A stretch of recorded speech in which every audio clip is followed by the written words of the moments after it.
Hello viewers, আসসালামু আলাইকুম। Take capacity YouTube চ্যানেলে আপনাকে স্বাগতম। সাতোশি কোর কয়েনের প্রাইস $999। এটা কিন্তু কিভাবে? এটা মূলত একটাই কারণ হচ্ছে যে সাতোশি কোর কয়েনের প্রাইস আমরা জানি যে ডাউন হবে এবং পাম্প করবে কোন সময় সেটা কিন্তু কেউ জানে না। এটা কিন্তু অনেক পরে পাম্প করবে। কিন্তু এখানে দেখেন, আমরা যেই বিষয়টি নিয়ে মূল কথা বলবো, এখানে কিন্তু আপনারা একদম স্কিপ করবেন না ভিডিওটা। এখানে কিন্তু এরকম জিনিস আছে, দেখেন এটা আপনারা এই চার্টটা একটু লক্ষ্য করেন। এখানে মূলত তারা একটা কথাই বলতে চেয়েছে যে satoshi core coin ecosystem, satoshi plus, যে আমরা আগে থেকে কিন্তু জানি, মেইননেট আসার আগ থেকে কিন্তু এটা নিয়ে অনেক বেশি আলোচনা হয়েছিল যে সাতোশি প্লাস ইকোসিস্টেম, এটা তো তাদের একটা নির্দিষ্ট কাজের ধরন। কিন্তু সাতোশি প্লাস যে মেইন এয়ারড্রপটা, সেটা কিন্তু এখন পর্যন্ত মার্কেটে আসেনি। এখন ভাবতে পারেন যে ভাই পেমেন্ট পেয়ে গেলাম, এখন পর্যন্ত মার্কেটে আসেনি, এটা আবার কীরকম কথা? পেমেন্ট পেয়েছি আমরা কিন্তু সাতোশি অ্যাপসে, শুধুমাত্র কোর কয়েনে। কিন্তু সাতোশি অ্যাপসে তারা কিন্তু এরকম কোনো কথা বলেনি যে কোর কয়েনই তাদের লাস্ট এয়ারড্রপ।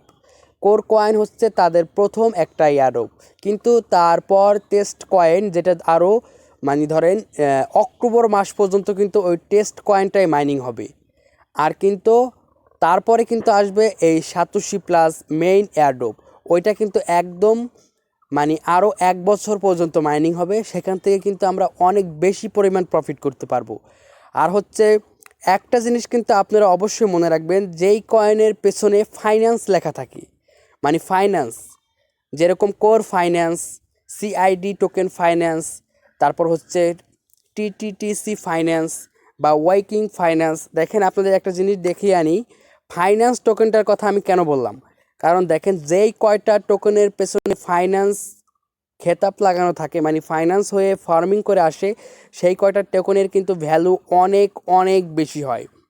এই যে একটা টোকেন আপনারা দেখতে পাচ্ছেন, ইরান ফাইন্যান্স, এটা কিন্তু একটা অন্যরকম একটা টোকেন। এই টোকেনের প্রাইস সাপ্লাই কিন্তু প্রচুর প্রচুর পরিমাণ কম থাকে। এর মূল কারণ দেখেন, এই কয়েকটা দিন আগে কিন্তু আমরা কোর কয়েন নিয়ে একটু বিভ্রান্তির সৃষ্টি করেছিলাম। বিভ্রান্তিটা হলো যে কোর কয়েন ভেবে আমরা ভাবছিলাম যে $6,000, এত টাকা কীভাবে, একটা কয়েনের দাম 6 লক্ষ টাকা।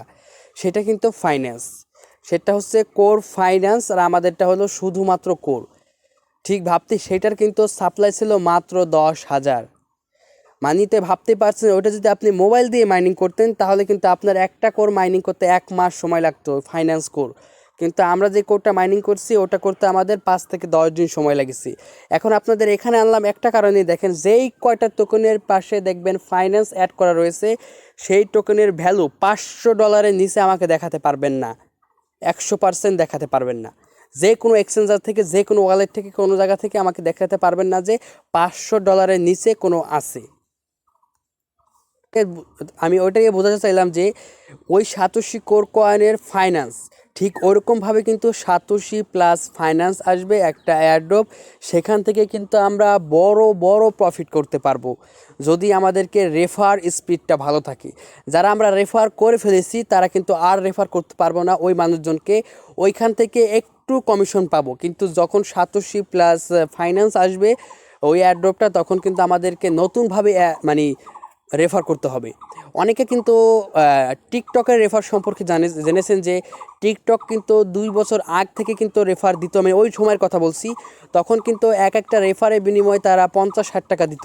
কিন্তু তার 1 বছর বাদে কিন্তু তারা এসে এক একটা রেফারের বিনিময়ে 1,000 টাকা, $10, $20 কিন্তু দেওয়া শুরু করে। তখন কিন্তু ওই অ্যাকাউন্টে, যে অ্যাকাউন্টে আরেকবার খুলেছে, ওই অ্যাকাউন্টে রেফারে কিন্তু কাজ হয় না। তখন নতুন যারা ইউজার রয়েছে তাদেরকে খুলে দিলে কিন্তু ওই প্রফিটটা আমরা পেতাম। ঠিক ওইরকমভাবে সাতোশি প্লাস যেই ফাইন্যান্স এয়ারড্রপটা আসবে, ওই এয়ারড্রপটা কিন্তু এরকম কাজ করা হবে।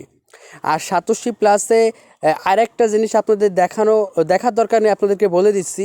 সাতোশিতে কিন্তু আমাদের 525 মিলিয়ন কয়েন কিন্তু মার্কেটে আসবে, সেটা কিন্তু স্টেপ বাই স্টেপ আসবে। কিন্তু এখন দেখেন 77 মিলিয়ন কয়েন কিন্তু আসছে, সেখানে থেকেই কিন্তু আমাদের কোর কয়েনটার প্রাইস কিন্তু প্রচুর ডাউন।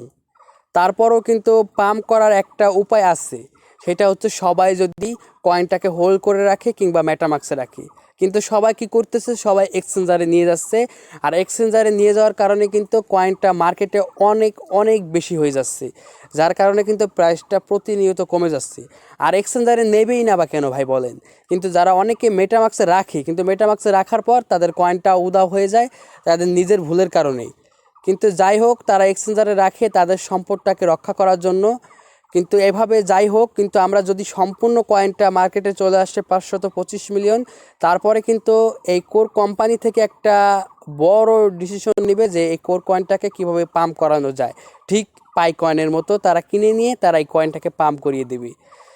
আর এটুকু ছিল আজকের ভিডিও। যদি ভিডিওটি ভালো লেগে থাকে অবশ্যই অবশ্যই চ্যানেলটি সাবস্ক্রাইব করবেন এবং ভিডিওটি একটি লাইক দিবেন। ধন্যবাদ।